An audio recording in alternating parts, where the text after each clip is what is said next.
Македонија и натаму старее. Негативниот прираст во првото тромесечје од годинава е забележено во 66 општини, покажуваат најновите податоци на Државниот завод за статистика. Во првите 3 месеци од годинава се родени 3380 деца, што представува пат од 4,1% во споредба со истиот период минатата година. Истовремено бројот на починати лица изнесува 5342, односно е намален за 1% во однос на првиот квартал лани. Меѓу починатите се евидентирани и 9 доинчиња.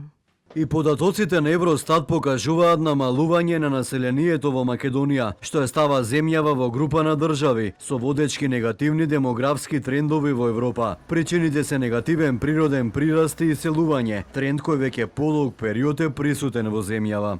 Според статистиката, бројот на жители во земјата е намален за околу 14.500 лица во период од 3 години. Во 2022 година Македонија имала 1.837.114 жители, во 2023 година 1.829.954 жители, во 2024 година 1.826.247 жители, додека во 2025 година бројот се спуштил на 1.822.612 жители.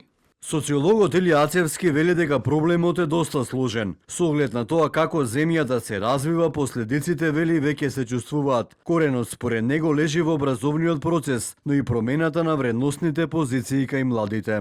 Да, на факултетското образование и високото образование, каде многу малку и скоро ни малку не се посветува внимание на тие компоненти, на тие вредностни компоненти кај младите.